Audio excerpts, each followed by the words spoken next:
Well, hey there, Tiger fans. I'm Ben Arnett from the Mizzou Network here, welcoming you to what we think is going to be a unique and fun event.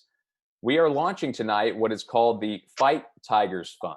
As all of you are aware, the coronavirus pandemic has impacted all of us, and it's certainly had an impact on the world of sports with so many games being canceled this spring and all the uncertainty moving forward. And there's a lot of uncertainty in the Mizzou Athletic Department right now about how things are going to progress. And we want to be prepared for that. We know we'll be back at some point, and when we do come back, we will need support. So tonight we are launching a, uh, a new fund. Again, it's called the Fight Tigers Fund. We're looking for one-time donations to help us get through the 2020-2021 academic year. One of those things is the NCAA recently made a great decision that those seniors, the seniors of 2020 who had their spring seasons wiped out by the pandemic, will be able to come back next year and have their senior season the right way. This will certainly impact softball and baseball, among other sports. That means, in addition to those returning seniors, along with the new freshmen coming in, we'll have more student athletes than we usually have on scholarship in 2020 and into 2021. The Fight Tiger Fund will help us there. It'll help us with other expenses that we see coming down the line as a result of the COVID-19 pandemic. Certainly something that's impacting the entire state and the entire university system. And we hope that you can help us deal with these uncertain times with that Fight Tiger Fund. We've got a great way to kick things off here as we begin the Fight Tiger Fund tonight. We thought it would be fun to have one of the biggest Mizzou fans that I know of from over the years join us and use his special talents to entertain all of you here across Mizzou Nation. So joining me now is not only the Director of Athletics for the University of Missouri, Mr. Jim Sterk, but also country music star David Nail, a native of Kennett, Missouri, and a longtime Tiger fan. He's joining us from his home in Nashville tonight, and Jim Sterk is joining us from his home right here in Columbia, Missouri. So, gentlemen, I'll turn it over to you to begin the entertainment. All right, thanks, Ben. And first, just David, thank you so much for doing this tonight. It's pretty special to have you on here, and you're one of the first Tigers at my first game. You pulled in with your Winnebago or your big motorhome, and you come to games in style, and so appreciate you doing this. Obviously, you've had great success, and you're from Missouri originally, but a lot of great songs. Let It Rain, Whatever She's Got, Red Light. Those are a few, but we're looking forward to hearing from you tonight. But first, wanted to ask you a few questions, and so the Tiger fans all over can understand where and how you became such a big fan, and a few interesting information like that. So what's your first memory of the Tigers, and what was your biggest game that you felt you've been to? Well, to be honest with you, the unfortunate thing about where I grew up in Southeast Missouri, and I guess the time that I grew up in, is it was before, nowadays, thank God y'all joined the SEC network because I can get any game, whether regardless of the sport, pretty much.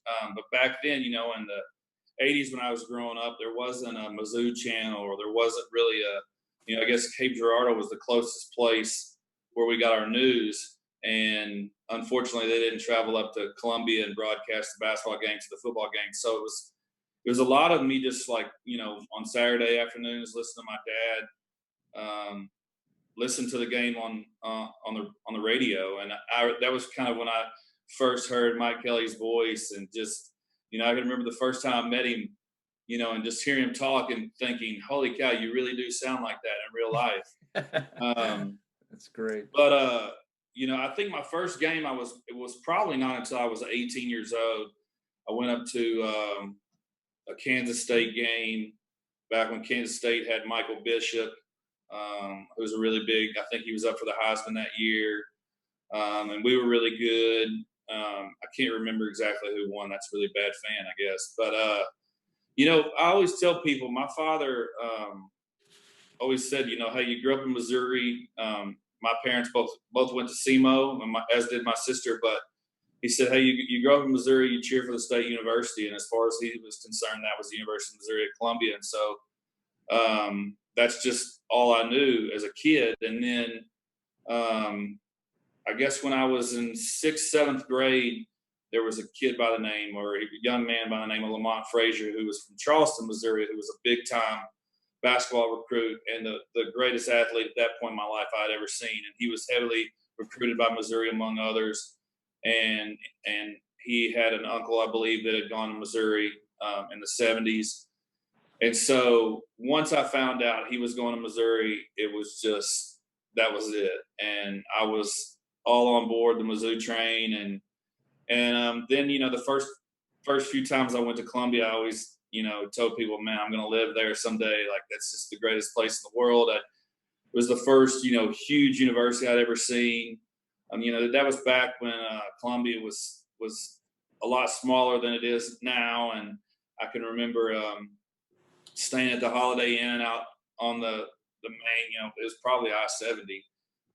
And it seemed like it took, 45 minutes to get to campus. It wasn't, but just the anxious anticipation of what's the school going to look like. And it was just like, as a kid going to Busch Stadium in St. Louis, as soon as you see the lights, or as soon as you see the arena or whatever it was, I was just, even though I was 17, 18 years old, I felt like I was 7 or 8 years old.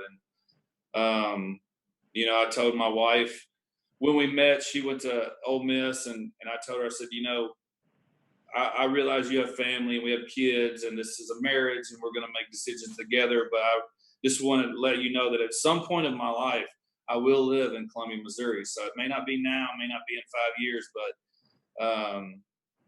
it will happen eventually. And it's just, I just fell in love with the community. And when I first started traveling around, the Blue Note was number one on my list of places to play.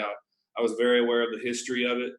And, I'll never forget the first time we played there. We were so nervous about selling it out. We ended up doing like a deal with, I was a Pike, and for the 1 year that I went to college down in Arkansas, don't hold that against me. But I was a Pike, and so we did this like promotion with the Pikes and some sororities and stuff. And I ended up having terrible idea here. I ended up having to go to the fraternity house as part of the promotion afterwards. And I remember within 5 minutes, I looked at my manager at the time, and I said, if we don't get out of here, we're going to get arrested. Not that anyone was doing anything wrong, but it was far too old for me to be there that night. But it's just that the city and you guys, the university, for as long as I've been coming back, when Coach Pinkel was there, meeting him. I mean, one of the highlights of my life was working out on the treadmill upstairs in the football building, and Coach Pinkel taking time to come out and say hello to me and greet me every time I came to town. And it's just a wonderful place. And really one of the coolest things for me as an entertainer is, we travel all over the country. And we've played a lot of college towns. And a real highlight for me is when guys that work for me that have zero dog in the fight in regards to the state of Missouri or the University of Missouri, they absolutely, sincerely love Columbia, and they love the experience, and they love the Blue Note, and they're always jazzed up to go. And I'd say 1 or 2 times a year, when we're on our way or passing through, I'll make it a point to have a day off in Columbia. And the guys are always excited. We'll play golf. We'll go to the burger place that's escaping me that they're obsessed about downtown. And it's just an amazing. But I could go on and on and on. I'm sure they're tired of me answering this question, but it's just a wonderful place. It's a wonderful place, and if I have any control whatsoever, my kids will definitely have a visit there to see what was so amazing about the place. I always tell people I was smart enough to know I wasn't smart enough to go to the University of Missouri. It's one of the good decisions that I did make in my younger days, but I love it, and it's just a part of who I am. It's been a part of who I am for probably 30 years. Well, David, obviously love the passion and couldn't agree with you more. It is a very special place, and actually, you're a fan of all our sports, and the last time I saw you in person, we were at the Vandy game in late February, and then tornado hit, and then now this pandemic. But a lot has gone on. But I want to talk a little bit about your music. How did you first get into music, and how did you end up in Nashville, and how that all came about? Well, it was a really interesting time of my life, my late teens. I always tell people I was so naive. I really felt like when I graduated that I was so unprepared to graduate. I just assumed there was like a 13th grade that came after high school, and we got to just stay there forever. And I think part of that was just obviously being naive, but I always was very much proud to be where I'm from, and I'd never traveled very much, so I had not seen a whole lot of the world. Was terrified really of kind of traveling outside of Southeast Missouri, kind of my comfort zone, and so I think subconsciously I was scared to death of make some sort of decision. And I tell people all the time, I think that it's pretty ridiculous that we expect a 17, 18-year-old kid to make a decision at that age of what they're going to do with the rest of their lives. I've always encouraged people to kind of get their feet in the water and to try different things. And, I went to several different colleges. None of them would pass me in college algebra, so I had to just eventually quit.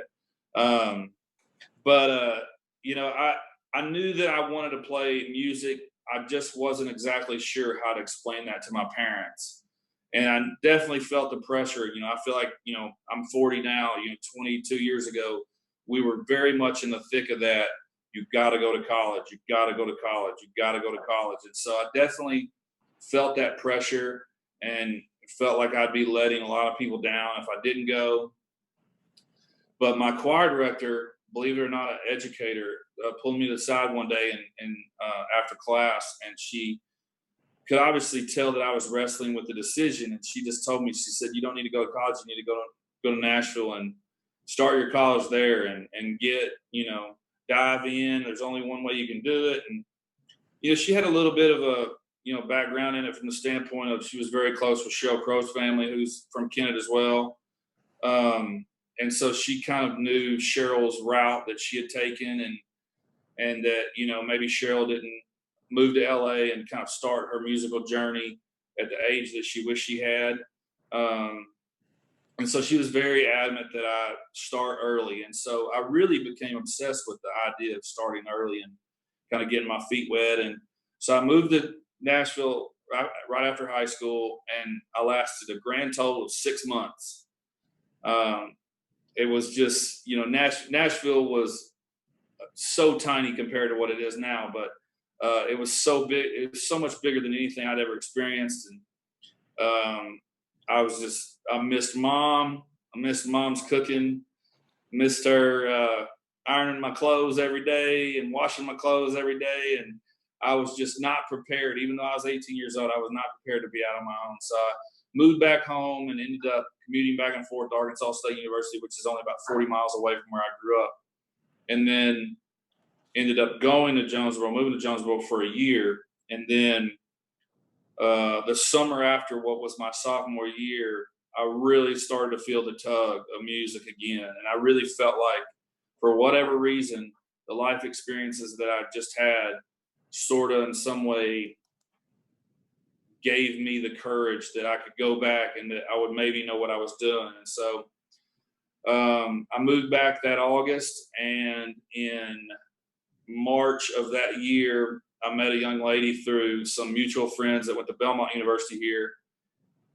And we struck up a friendship, and there were numerous nights where a lot of people were trying to talk me into singing for her, and I just refused. I didn't want in any way, shape, or form it to feel like I was using her as some sort of connection. And finally, one night, I guess I had enough Diet Dr. Pepper that I got enough courage to do it. And I sang a few songs, and she started crying, actually. And I was like, wow, I didn't realize it was that bad.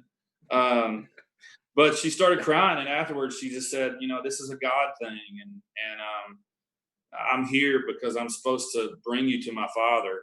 And that's just all this is. And So the next day, I literally went into her dad's studio, sang 2 songs. He left the room. I was like, golly, man, it's a tough family. He came back in the room and he said, hey, I just called the head of the record company and he's coming over. And literally in an hour and a half, I had a record deal. And, you know, I had been talking to my parents about moving back home again. You know, I just kind of felt like that, you know, that idea that there's little like lemonade stands up and down Music Row where they're selling record deals, or you can go sing and get your songs heard. I mean, it's just obviously not true. And so the concept of I'm actually pretty shy at the core, it was pretty hard for me to imagine just knocking on doors saying, hey, can I come sing for you? So it was really going to take a God moment like that to happen for me to ever really, you know, get my music out there. And so I got a record deal at 20 and then just as easily lost it. And then kind of went through a little soul searching area in my mid 20s. And then at 26, actually signed back to the place that I was signed before. And, you know, that's the point of the story where I'd say the rest is history, but it really hasn't. You know, I've had a very interesting journey, a lot of ups and downs, both personally and professionally. But I would always say that, you know, every time that, you know, I've kind of maybe been tired of it or felt like I needed to give up or try something else, there's always been one of those God moments where, you know, he's kind of had to intervene and say, listen here, you stubborn SOB, like, this is what you're supposed to be doing. And something would start developing and good things would start happening. And right about the time I met my wife, I recorded a song called Red Light, and it took forever. It was a little engine that could. It just kept climbing up the chart and climbing up the chart. And I think it took almost a year, but it finally almost broke the top 5. I think it was just finally settled at 6, but I always tell people, man, that song changed my life in so many ways, and it's been, you know, over a decade, and still when we sing that song, people lose their minds. And it's crazy how this song that at so many moments over the course of its life on the chart could have just disappeared and no one would have ever heard it again, is arguably one of the biggest songs that I've had, and definitely, you know, changed my life in a ton of ways. Well, that was my question, was what's your favorite song as far as what you've written, and or your favorite song that you like to do of someone else? Is Red Light the one that you like to do the best? Well, you know, I think Red Light's one of those songs that it's like, you know, I've sang it so many times that people will ask like, hey, you know, I can remember when I had a few songs on the radio, you know, Whatever She's Got was a song that was so huge and so beyond anything I'd experienced at the time. I remember I would start hearing people say, hey, man, you're going to have to sing that for the rest of your life. And there would kind of be this negative feeling about it. And I always just would reply and say, you mean I get to sing for the rest of my life? That's pretty awesome.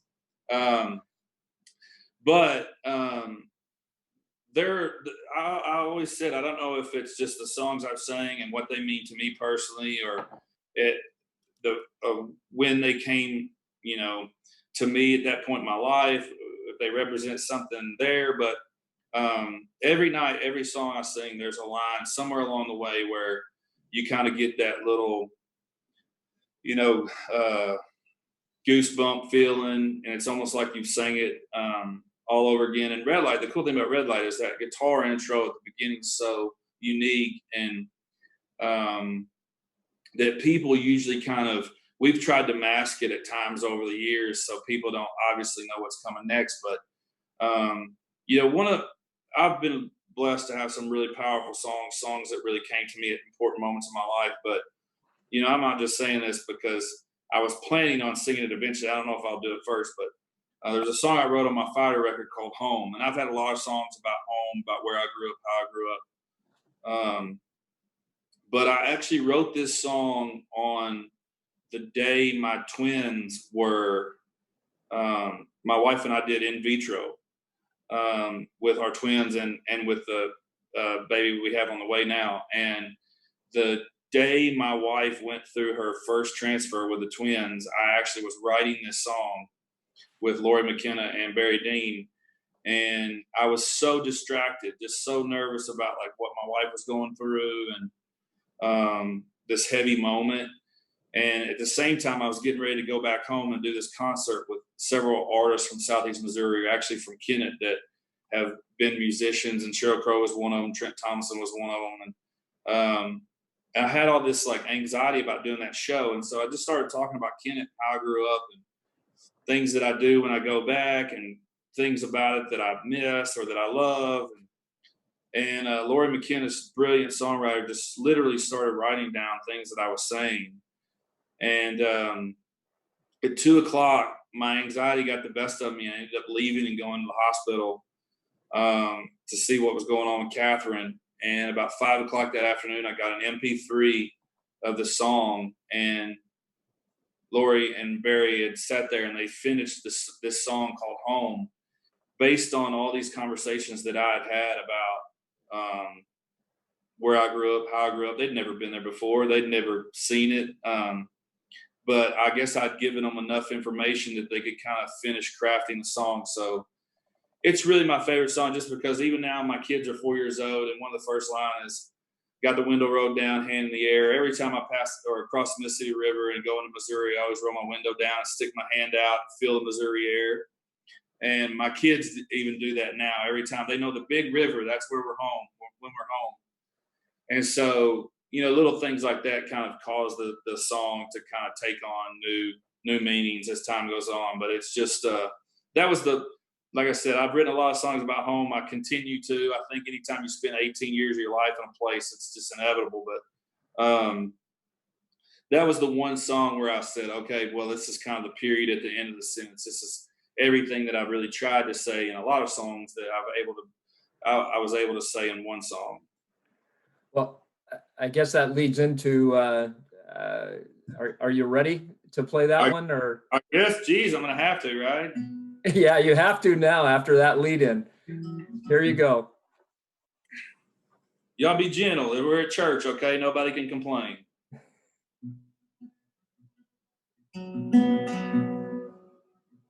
Got the window rolled down, hand in the air. Ain't a much better feeling of the freedom there. Mississippi River starts singing to me. Got the window rolled down.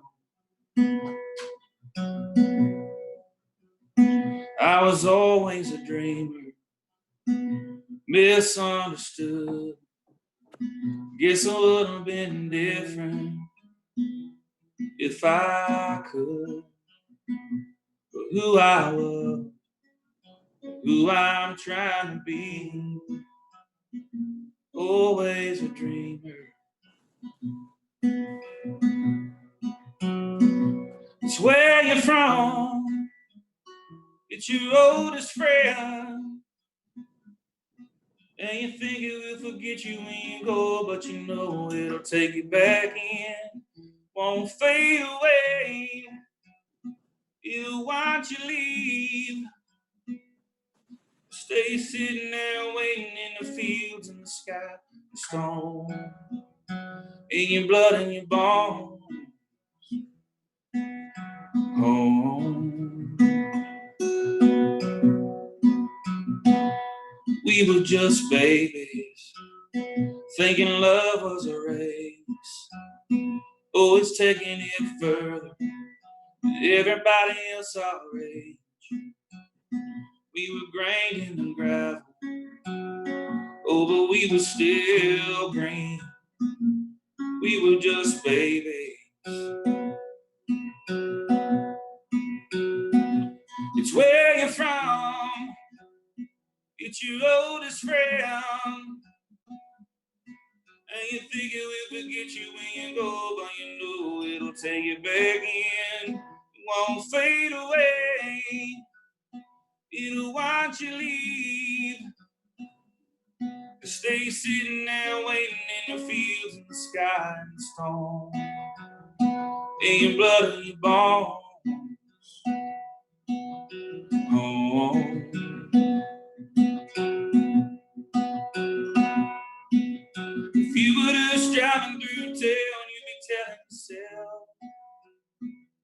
This is just nowhere, somewhere, bypass, don't care, on your way to somewhere else. But damn, that ain't the way it feels. It's where you're from, it's your oldest friend.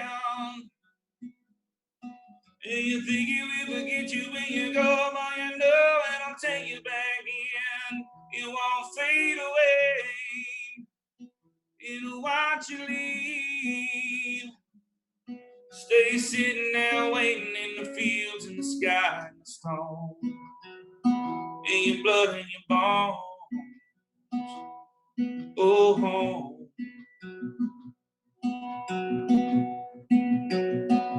Oh,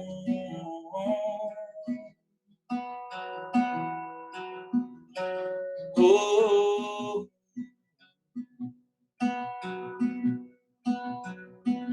oh,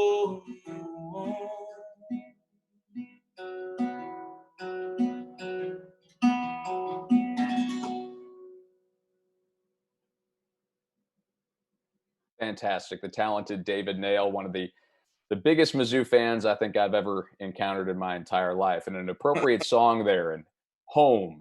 And so many of our Mizzou student athletes can't wait to get back home to Columbia, Missouri. When it is safe, we can't wait to welcome them back. As we talked about off the top, we're launching the Fight Tiger Fund here tonight so that when we welcome all those student athletes back home to the University of Missouri, we can continue to provide them with the first-class experience that they have. Everything from training on and off the field, mental health support, all of their food, room and board, everything that goes into the life of a Mizzou student athlete. Well, we can't wait to continue this here tonight. We'll hear more from David Nail, and he's going to talk now with the head football coach of the University of Missouri. Let's bring in Eli Drinkwitz as he and David will continue to talk here a little bit. We'll learn more about Mizzou superfan David Nail with the head coach of the Mizzou football team, Eli Drinkwitz. David, how you doing, man? how's it going, sir? Man, Crud, I'd like to be able to shake your hand and give you a high five, and Crud, maybe even throw a football once in a while. But I guess we'll have to just settle for it being social distancing, huh? That's okay. Hopefully we can shake a hand after that first W next year. Hey, Crud, yeah, man. Hey, we get that first W, I expect you to be in the locker room celebrating with us.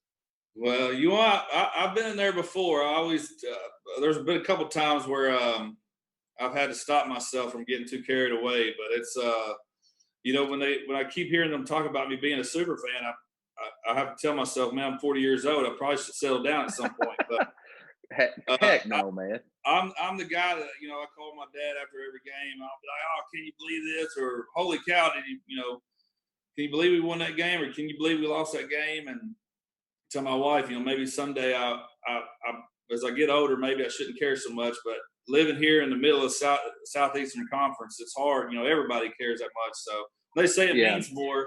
People, I have people I meet from all over the country, and they always say, man, what are they talking about? It means more. Do you think that they enjoy winning more than we do? And I said, well, yeah, they kind of do. Yeah, they definitely do. Hey, so when did you become a huge Mizzou football fan? When was it, or Mizzou just in general? Was it growing up in the state in the Boot Hill, or when did you become passionate about it? Well, to be honest with you, when I was my youngest years, Missouri was stuck in the 3-7, 4-8. There were a lot of 4 and 8s in those days, and it wasn't until Coach Larry Smith got there, I guess, right about when I got in high school, we started getting more competitive. And I can remember, it was a big deal when Corby Jones decided to stay at home and go to school, and him and Devin West, they were going to kind of be the two that brought us out of the cellar. And so I remember just, and like I said earlier, not having a television, all those games not being on television, it kind of dates me. But, I remember just, having to sit in the car and listen to the radio and driving around Kennett, which takes about 5 minutes, but I just do a lot of circles and listen to the game. And the glorious thing about Mike Kelly, he's the best in the business. You kind of feel like you are there. So it was then, and I remember in 1998, I went to my first big game there. It was against Kansas State. And they were playing. That was back when Michael Bishop was the quarterback, and they were loaded. I'm pretty sure. I think the game was close. I'm pretty sure they won. But I was hooked, you know, and it was, you know, that was a good time period. And then it kind of went down a little bit again, you know, and then once Coach Pingle came, you know, for the most part, you know, we've obviously had some bad years or down years, I should say. It's never been like it was during the early 80s. But, you know, Coach Pingle always been very kind to me. And, you know, I feel like he was the one that kind of consistently put us up there. And, you know, just the other day I was seeing Chase Daniel doing one of these types of things, and he had like 7 or 8 kids, or I call them kids, they're men now, but 7 or 8 guys from that team, or those teams on one screen, and I was just going through them, and you know, I was just thinking to myself, man, those were the days, man. Those were when the whole day revolved around the game and what you did and what you were doing afterwards. And, you know, as people will tell you around there, the people I've gotten to know over the years, you know, I'm very passionate about it. I always feel like that. I've always said this, you know, I feel like that Missouri should be at the top of the SEC. I feel like it has everything going for it as far as the quality of city. You got St. Louis and Kansas City there. Tons of recruits. I mean, I can go on and on. And the glorious thing about what I love about it is whether it's people in my band, people that have gone, you know, people hear me talk about it all the time, like, man, I want to go to Columbia when you play Columbia. I want to see what it's like.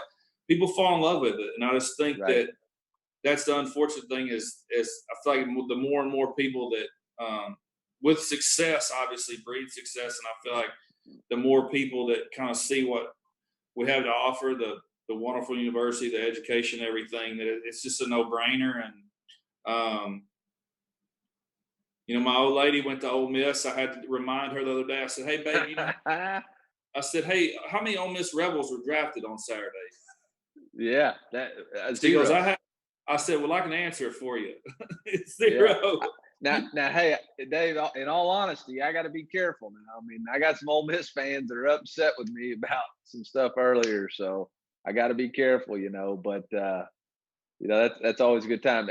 How much trash was talked between you and your wife last year when Missouri took it to Ole Miss? Well, it was funny because since we've been married, we hadn't lost to them, and they've actually been very lopsided. But you know, my wife is, I hate to say this, but she's kind of the typical Ole Miss fan. You know, when they're 4 or 5-0, or you know, 3-0 or 6-2, man, they love some Ole Miss. They love them. But when they're 3-3, or you know, whatever, 4-6 or whatever, it's funny how they're ready for basketball, they're ready for baseball or something else. And, so she didn't really, by the time that game happened, she didn't really want to talk much about it. In fact, she was even so bitter that she wouldn't. We were actually off the road for the Vandy game here in town, and she was so bitter she wouldn't go with me to that game, which ended up being not a very good experience for me. Let's focus more on the Ole Miss game. Let's focus more on the Ole Miss now. Hey, quick question for you. So, you know, I was fortunate enough to be with do a Chase chat. That's what he's doing, and I think it's actually this Friday that the reunion episode is going, and they're raising some money for a local food bank. But you made a good point. You know, when you look at that screen, a lot of those key players were from the state of Missouri, and we've made a huge push to really try to lock down the borders. And when the best players will choose to stay in state and play for the state, I think there's nothing more powerful for them, you know, than to build their brand in the state. When you play for Mizzou, you represent the state of Missouri, and I think that's a powerful thing. Now, question for you: so how big is Kennett, Missouri? I mean, what are we talking here? Well, it was 10,941 for, I think, the 18 years that I lived there. But it's that's maybe a metropolitan area, man. I'm from a town of 3,000. You know, the problem with, well, it's not a problem. I love where I grew up, but Kennett's kind of like what you call a 3A school. I think we are a 3A school. So there's not a lot of 3A schools in that area. So we play a lot of 2A schools and we play a lot of 5A schools. And so when I was in high school, especially in football, we just got our was kicked all the time because we're having to play Jackson and Cape Girardeau and Sykes and all these Poplar Bluff, these big schools that had like 80, 90 football players. We'd be lucky to have 25, 30. But it's a great place, man. I mean, like we've kind of fallen on a little bit of a hard times, like a lot of places. We lost our hospital last year, and so there's a lot of jobs lost in the community. But my father, both of my parents, they didn't grow up in Kennett, right outside on farms, and so it's all I've known my entire life. Right. And I would honestly, I'd much rather live in Columbia, but I'd move back home tomorrow. I mean, my best friend in the world still lives there. Yeah. We talk almost every day, and it's just one of those places. I think for anybody, regardless of where you're from, you spend 18 years of your life in a place, it's just going to be ingrained with who you are.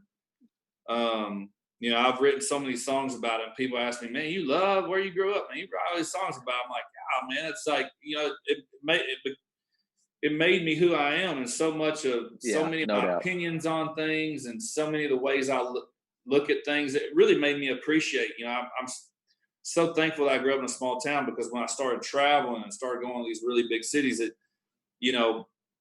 wasn't until I was in my mid-20s, early 20s, and so it really made me appreciate how wonderful our country is, and so all the things you can do and the places you can go, and just very grateful. But they still say it's 10,000 now. I don't know how in the hell it's still 10,000. Yeah, it's like there's fewer. Back in the day when I grew up, people would go to Mizzou, they'd come back, they'd be doctors, teachers. Right. They'd come back home and it would just kind of reproduce itself. But probably starting a couple years before I graduated, it seemed like fewer and fewer people were doing that. Yeah. And now I would say probably, if you get out to go to college, you're most likely probably not coming back home. It's interesting because you talk about living in a small town, and I actually think that's why the SEC fan base is so passionate. It's because we all identify with a small town, and then these schools that we go to that we represent are really smaller communities. There's not really a large SEC. I've been to the West Coast. All the Pac-12 schools are in large metropolitan areas, and it doesn't feel like home. You go to Columbia, and it's small. It's a small, big city. It's a small college town where you go downtown and have Shakespeare's Pizza. You go to Booch's. You go to Murray's. It's a locally owned place that you have that feel that it's really what's making you, and it's building who you are. And I think that's what makes the SEC so much fun, is that we just have that passion, just like we do for our small towns. But the question is, in Kennett, Missouri, who's the most famous musician to come out of there, or singer? I mean, because I think there's some bragging there between maybe two. No, two people. But really no, there's bragging. Not. Really? I just thought if I was high on the hog today and feeling pretty good about myself, which I'm not, I would still say Cheryl. But I think last Sunday I walked through the living room, and I'm not lying, like I heard Kennett, Missouri, and I look over the TV, and there's CBS Sunday Morning, Sheryl Crow in my hometown, and wow, showing the sign. I still haven't made the Welcome to Kennett sign. So what the hell? I think when you win, 10 to 15 Grammys, I've just been nominated for one. I didn't win. I've still got a ways to go, but Cheryl obviously went to school there, and I know she loves it. And hey, David, since I've gotten this job, there's some people. I'll tell you a secret. I got a few connections. I'm going to see if we can't do something about that Kennett sign. Okay, that's some bull crap. All right, that's some bull crap. Let's just be honest. I mean, Crud, you can't get a welcome sign. That ain't right, man.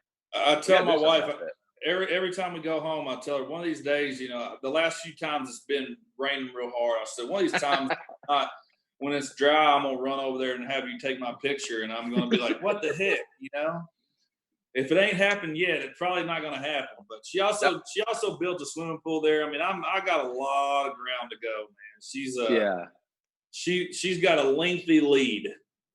I tell you what, let's talk to Jim, and let's see if me and you can't host like a TSF night there or something. And then, maybe we can put some pressure on the local city council, like the Godfather. We're going to come back into the town, but we want something done. We want to sign at least maybe in lowercase letters, like a font, like font size, maybe 3 or 4 smaller than hers, just somewhere on there. Yeah. Sheesh. Hey, question: what kind of guitar you got? What do you play? Right now, I'm holding a Martin. I don't want to say that I have a bunch, because a bunch in Nashville, there's no telling what that number is. But it's funny, as I've gotten older, I used to not care because I don't fancy myself as a guitar player much. But I always look at guitars as, is there a song in there? Or, when I pick one up, I'm just kind of playing around. It's more of like a feeling thing. And a couple years ago, I was needing to make a record, needing to do some stuff, and I was just really inspired. So I just totally something unlike I've ever done before, but I started going to like local music stores, and I would just like picking around on things, kind of trying to find like a hidden gem. And I picked up a Martin. I never owned a Martin. I'd only played Gibsons and Guilds and Fenders, things like that. But I picked up this Martin, and it just kind of started. There was just a feeling about it, and then it was random. I started finding myself like over in that area a lot, and every time I was over in that area, I would stop in and I'd be like, "Oh, there's no way it's still there. There's no way it's still there." And every time it was still there, so I finally came home, and I was shocked that my wife was this receptive. But I said, "Man, babe," I said, I know this is unlike anything you've ever heard me say. I said, but I really feel like there's a reason I need to buy that guitar. Like, I feel like it's trying to tell me something. And I bought it and probably played on it for 2 months. And we kind of got this office downstairs. It kind of became my writer's room. And I played on it 2 or 3 hours a day, and nothing was happening. And I was getting so mad. I was like, yeah, I'm such a sucker. And then, but one day, man, I just, something kind of sparked, and I ended up writing a song, and the song was a song called "Oh Mother" that was the title track of the last EP I put out in November of last year. And it was such a powerful moment, because you literally, like, I remember looking at the guitar and was like, damn right, it's about time. But it's weird how you just, in my room now, I'll probably have like 4 or 5 set up, and some days you just kind of lean towards one, and sometimes you gravitate towards another, and you kind of fool around with them. But I always feel like that, they're even though they play the same notes and they're strung the same way, some days it's just, whether it's, I don't know how to compare it to, if it's, it'd be just like, I guess, a quarterback in footballs. He goes through about 10, and he finds those 2 or 3. Find the right ball. He finds those 2 or 3 that he really likes, and somebody beside him goes, "What are you talking about?" Yeah, they're all aired up the same, and he's like, "I don't know, you just don't get it." It's kind of like that. Some days you sit down and it just makes sense. Well, hey man, when you come visit us in the southeast end zone of my office, I've got a Takamine 3300 G Series small body guitar in my office, and maybe you'll be attracted to that and strum a few.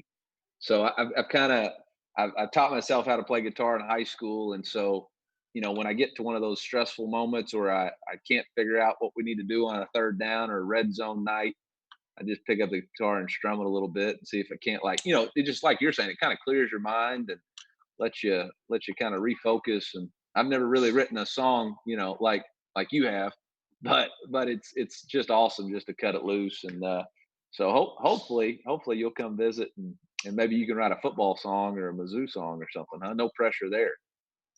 Well, the visit part, you have no worry. You don't have to worry about. I'll be that guy where you'll turn around and be like, really, that Dale guy's here? Good Lord, man. Does he ever work? My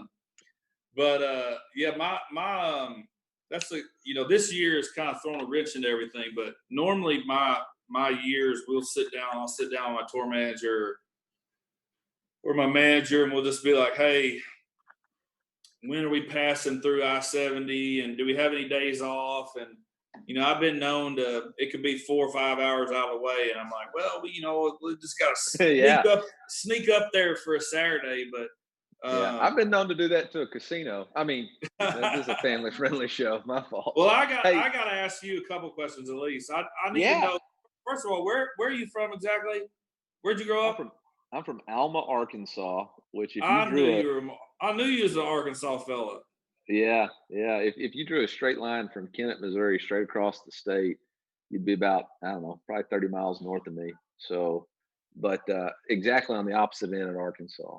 But a small town, 3,000 people, and I can't get my name on the sign either. Of course, I ain't done nothing yet, but one of these days, maybe you and I can cut it at the same time. I think the odd thing is, I hope like hell you do great things here, but I don't know. I don't know if you doing a bunch of good things in Missouri is going to get your name on a sign in Arkansas. Well, it probably depends how much money I donate. Well, I have to say, I'm not just blowing smoke, man.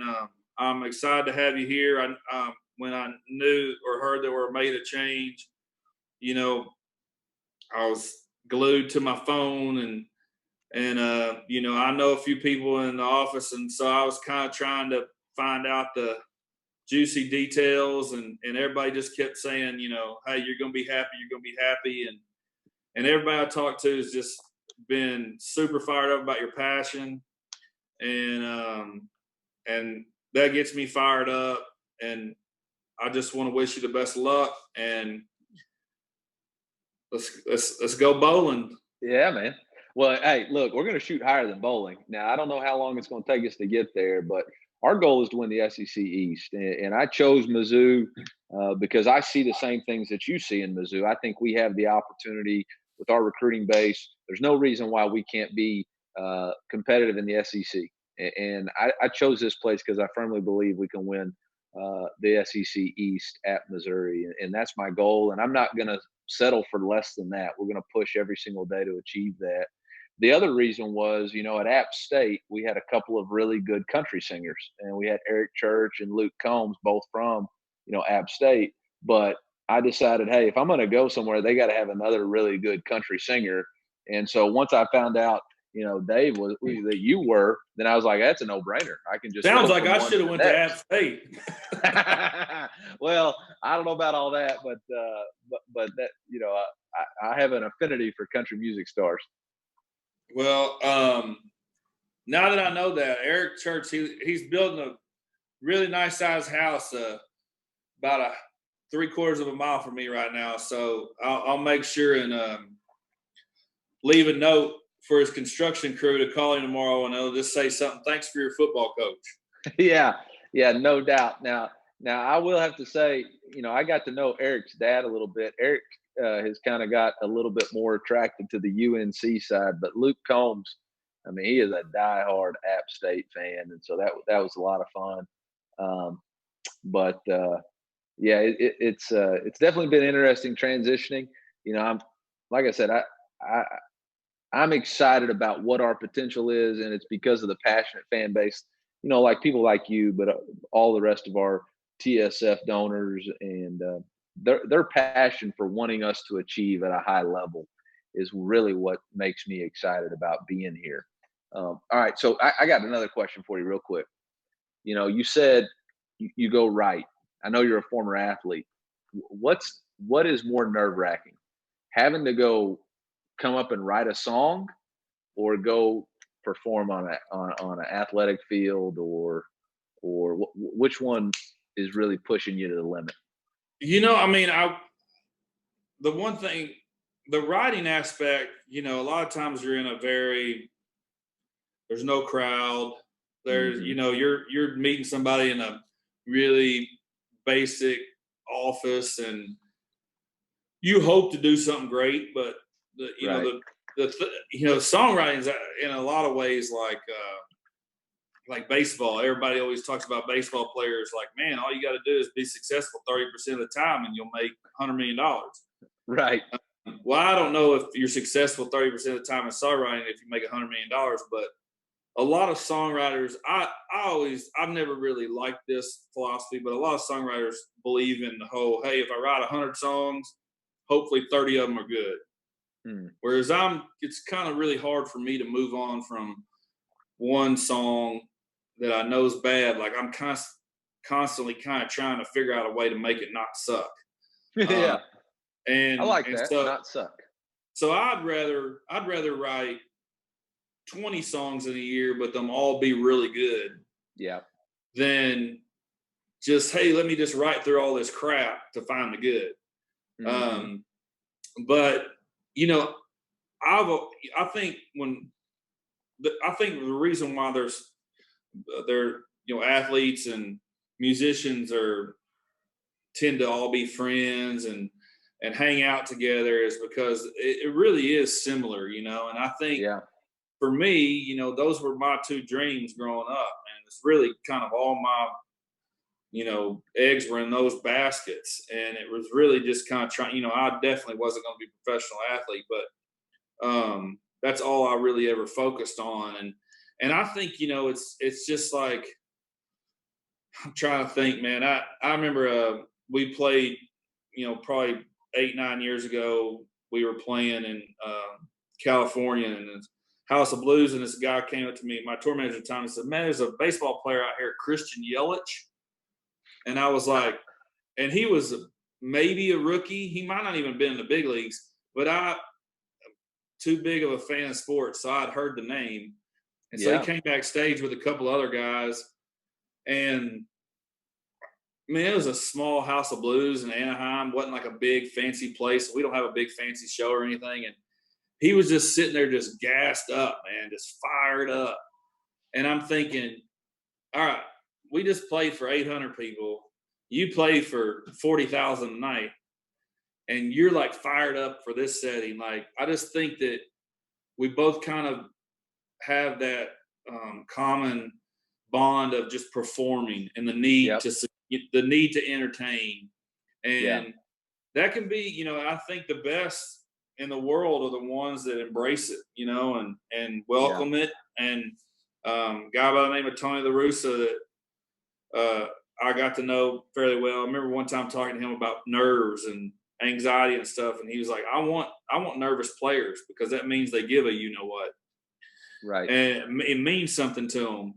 And that was something that I always battled with a lot, was nerves and anxiety, just performance. Yeah. It just meant so much to me that I didn't want to let anybody down. But I've always found, like, in those moments when I really felt like I was going to pass out were the moments I probably did the best. So I would think that there's a lot more similarities than with the two, athletics and entertaining.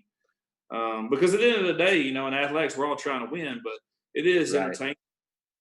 And you know what I think it is I think we have both a mutual respect for the amount of hours and work that we put in, and regardless of the number of people that show up to watch us perform our craft or do what we're supposed to do, we know we put in the work. Like, everybody just thinks that you just show up and sing, you know, Let It Rain or whatever she's got, and it just happened.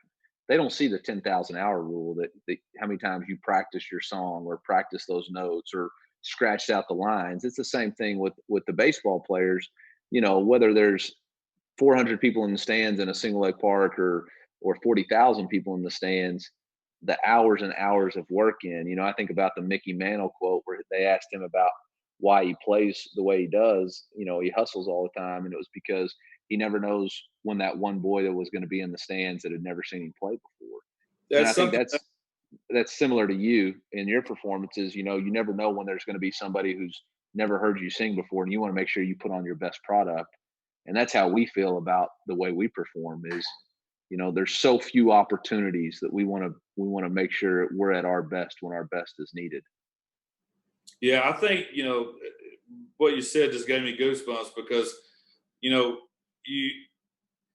it's kind of a contradiction. As an entertainer, you always be like, man, you know, you want to keep the people coming back. And that is a great feeling when you meet somebody, or say you go to, you know, we, for whatever reason, we've done really well in the Northeast. So if we go up to the Northeast and we go to a place and you recognize 4 or 5 faces that you've seen, 10 years ago when you used to play Foxborough live and it was a 50-minute drive for people from Boston, but they came out and saw you, and now they're coming up to the House of Blues or whatever and seeing you there. Like, that's a great feeling. But I've always kind of like battled that.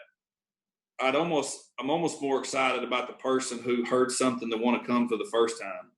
Yeah. And I always tell, especially now having done it a long time and I don't get on social media a lot to read what people say, but I love the person who, hey man, I heard this song and I wanted to come see you play, and I didn't know you sang all these other songs, or I really enjoyed it. And but what you said about the first time somebody's ever seen you, that's something I try to tell my guys a lot, because when you do this for a decade, a lot of these places you play 5, 6, 7 times, and so right.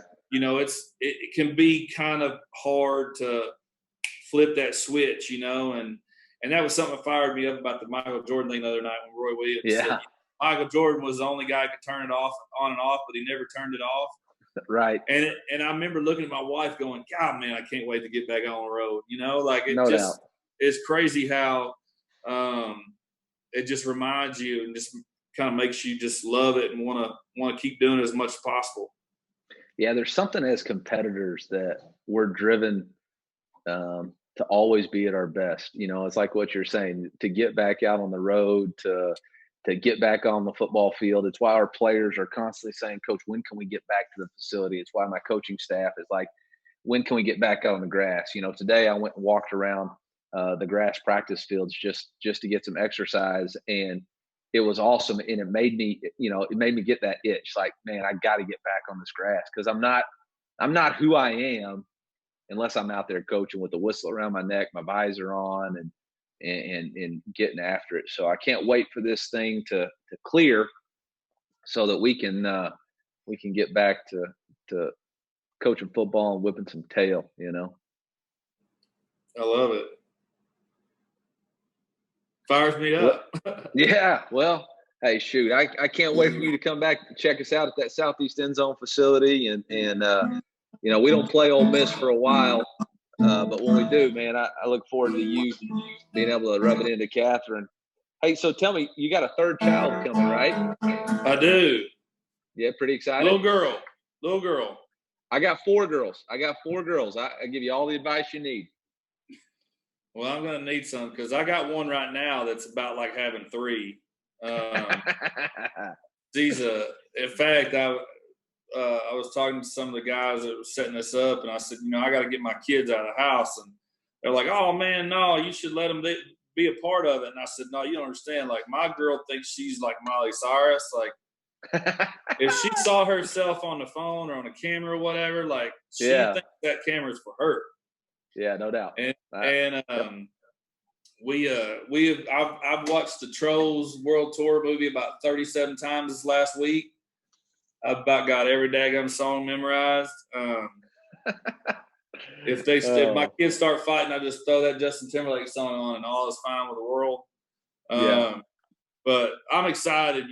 It's the whole kid thing has definitely been a journey for us. And when we had our twins, everybody always said, well, at least you had one of each, and so you don't necessarily have to have any more kids. And my wife always said, well, we've got some other opportunities, and we're going to try them all, and hopefully they all work. And they all haven't, but it's crazy. You talk about competitive, man. Just the whole IVF thing, the whole game is. You get into it, and it's like, God, man, I know I can't control this in any way, shape, or form, but man, I really want this to work, And you want to try to do everything that you think controls it or helps it or whatever. But we're blessed. That's something that I was super unprepared for. Just the amount of feedback we've gotten from people who kind of have struggles like we've had. I feel like the media and what you see on TV is this whole, it's so easy to have kids and we need to use all this protection, and you do. And for some people it is, but I feel like far too often we don't discuss for some people, for a lot of people, how difficult it is. I had a bass player one time who had a kid out of wedlock, and he used to just chat my you-know-what all the time because he'd be like, man, it ain't hard to have kids. And I was like, yeah, it is. But it's a blessing. It's a blessing. We're super excited. My wife's changed names about 3 or 4 times this week. Yeah. As much as I hate for it, man, we have a few months. As much as I hate for her to order all the initialed stuff and all monogram stuff, I kind of am ready for her to, because then she has to settle on a name. Oh man, I don't think people really discuss enough the emotional stress and toll it takes on people who go through the fertility aspect of it, because you just want something so bad and it's out of your control, and you really got to put your faith somewhere, and really believe that there's a bigger plan and a bigger purpose out there. And it's really a tough thing, and I'm happy for y'all that you get a chance to welcome another daughter into this world. I wouldn't trade my daughters for anything. I get plenty of testosterone at the facility, and now I have, I come home, I've got 5 girls. I got my wife and 4 girls, and man, I've got more dresses and dolls, and my 2-year-old changes. She's either Aurora or Belle or Cinderella all the time. So it's a lot of fun. But man, I'm really proud of you. I'm excited. I know you got one more song to do, and we can't wait to hear it. But man, it's great to meet you. Look forward to you coming and to Faroe Field and watching us whip some tail this year, especially on that first game. And can't wait for you to strum on that guitar, 2 of mine, and hopefully you'll leave your autograph on it. Well, I don't want to devalue it in any way, shape, or form, but come on, man. I always tell people, man, that signature just suddenly made it like $5 less than it really was before, Well, I am going to do one more song, man. And like I said earlier, man, I'm fired up for you. I know I meant to say this earlier when I was talking about it, but just when I remember the video of Jim getting off the plane with you and everything, and just that moment, not to say that you couldn't act that out and recreate that if you really wanted to. It just seemed like a very genuine moment, and it fired me up. And I know how excited he is about you. And when I had dinner with them, when they came down for the Vandy game, they were all just, I kind of felt bad for the people there that were wanting to talk basketball, because we kind of kept talking about you. But like I said, you will. I always tell people, you'll be, if you invite me, I'm the guy that actually comes. Yeah. So I'm not. I know a lot of times people are like, "Hey, man, you should come," or "You need to do this or do that." And I always tell people, like, "Hey, I'll take you up on it. Hey, I'm the same type of person. They don't realize, if you invite me, I'm showing up. If you bring an extra guitar, I'm gonna play. So, yeah, exactly. Let's rock and roll. I'll let you come to a couple practices and call some plays, and I'm gonna go to one of your shows. I'm gonna expect to play the guitar. How about that? By God. How big a boy are you? Yeah, exactly. I was just about to say that. How big a boy are you? R.D. Mercer, man. Come on. Yeah. I tell you, man, the people that know about Roy D. Mercer, by God, they're few and far between now. I'll reference that all the time. My wife just looks at me like I'm an idiot. But I just assume that's just the old Miss in her. Open up a can. Yeah. Ardmore, by God. I love it. Ardmore, Oklahoma, or whatever. Yeah. Anyway, all right. Well, I'll do my song. I'm sure they're like, man, tell that dude to sing. That's the only reason we had him on here. Hey, I don't think so. I think you're the main star. COVID-19. They probably want this content to go on for days. Is that a Diet Dr. Pepper? Yeah, it is. Oh God, that's God's gift to man. Yeah, I drink. Don't even ask me about my diet soda consumption. It's ridiculous. Yeah, I go in phases where I'll have like 6 a day, and then I'll have like 1 a day, and then I have a hard time because I go to Sonic and I get a Route 44 vanilla Diet Dr. Pepper, but I still tell my wife I just had 1, even though that's like 4 there. Well, let me break this down for you. If I had 6 a day, people would think something was wrong with me because I average between 12 and 14 diet sodas a day. Dude, hey, dead serious. So you're a big time SEC football coach. You may have already done this, but I think you definitely did, because you may agree, you may not agree, but Chick-fil-A has the best Diet Dr. Pepper in the world. There's no doubt. There's no doubt. So you gotta figure out how to weigh whatever they do. You got to get a Chick-fil-A fountain of Diet Dr. Pepper in your office. Well, the problem is we're a Diet Coke school, okay? And so they're probably going to cut this out of the video anyway. I had a Diet Mountain Dew in one of my videos, and they had to remove it. And then Diet Coke delivered a lot of drinks. But I'm an equal opportunity. You know, I'll drink Diet Coke, Diet Mountain Dew, Diet Dr. Pepper, whichever one. I don't discriminate. You know, that's the good thing about me. I'm not a discriminator. I do. If for some reason McDonald's or something, if they get mine wrong, I'll just pull right around and I'll just hand it back. I'll hand it back to them. I'm like, that ain't Diet Dr. Pepper, man. Diet Dr. Pepper is better than regular Dr. Pepper. I wouldn't even drink the regular thing. Yeah, no doubt. I'm with you, brother. Well, I'm gonna do a song. It's the first song that I ever had that really did anything. I always tell people I released a couple of songs before this one. The song right before this went to 47. That's not a good number. You want it to go a little higher than that. I ain't betting to 47. I'd take 47. I'd write a song right now and go 47. Hey, I tell you what, man, it was so bad. I was so depressed. I had just met my wife, and we had been dating about 2 weeks, and I was so depressed I couldn't even call my parents. I made her tell my parents. And then I asked her that night at dinner. I said, because again, she went to Ole Miss, so you have to know the Ole Miss angle. So because my wife went to Ole Miss, I had to ask her if she would still marry me if my song failed. And she kind of stepped outside of her Ole Miss ways and said yes, she still would. I just want to know if she knows what her mascot is. Are they the Black Bears? Are they the Rebels? What are we doing? Are we the Sharks? Well, identity crisis. That's a touchy subject with her family because they're very old school Southern folks. Mm-hmm. But they're also, you know, the people that couldn't wait to run David Cutcliffe out. And then as soon as they had the next guy, they wanted David Cutcliffe back. So it's just I tell you what, I love David Cutcliffe. I got to know him when he was a Duke. I mean, he's an unbelievable person and a great football coach. Yeah, I mean, I think Ole Miss fans, seriously, like I know they got who they think is a good coach now, but I think Ole Miss fans really, I think they're just kind of hanging out, waiting for whichever Manning's going to have like the next recruit.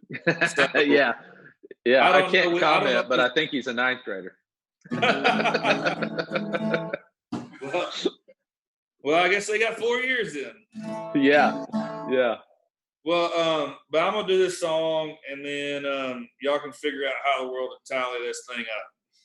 All right, brother. Thank you so much. Thank you.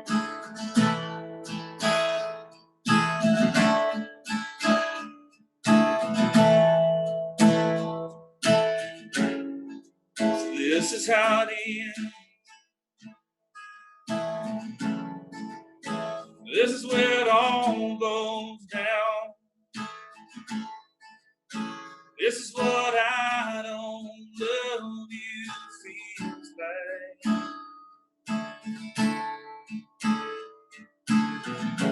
It ain't a mid-long night. It ain't even raining outside. Ain't exactly what I held in mind. But my a red light in the sunshine Sunday, nothing to say, no, even trying.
sunshine, in a red light.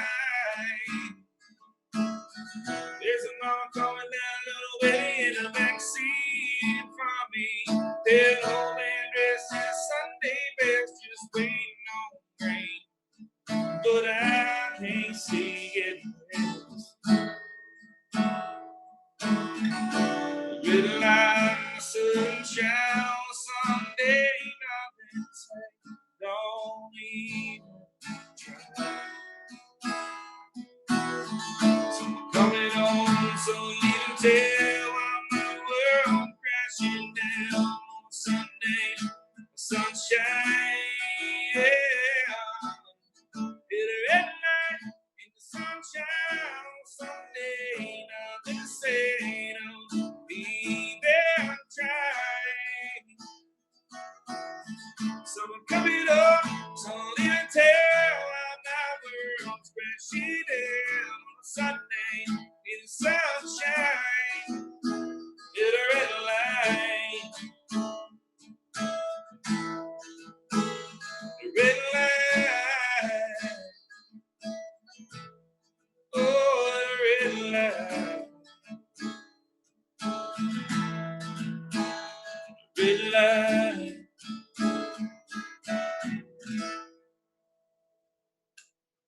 M-I-Z. ZOU. Thank you so much, David. We appreciate your time and your talents. Can't wait until you can get back on the road. Thank you so much for helping us launch this Fight Tiger Fund here tonight. My pleasure, man. Thank y'all so much for having me. It's an honor, and anything I can do in the future, God bless y'all. The very talented Tiger fan, David Nail. Thank you so much, David. We'll remind you, this was all so we could launch the brand new Fight Tiger Fund. It's our 100% philanthropic, one-time fundraising effort as the Mizzou Athletic Department responds to all the challenges from the COVID-19 pandemic. Obviously, we're extremely sensitive to the uncertain financial times these days, but if you do have the means, please do consider helping us out with the Fight Tiger Fund as we continue to give Mizzou student athletes the first-class student-athlete experience that they have become so accustomed to as they continue to do the best in the black and gold that they can for each and every one of you. If you have questions or you want more information, visit tsfmizzou.com. You can also call the Tiger Scholarship Fund at 573-882-0704, or you can hit up the good folks at TSF via email, tsf@missouri.edu. Thanks to Athletic Director Jim Sterk. Thanks to head football coach Eliah Drinkwitz. And of course, thank you so much to the talented David Nail for performing tonight and giving us his time for some great conversation and some great music. For everybody here at Mizzou Athletics, I'm Ben Arnett saying good night, thanks for watching, and MIZ.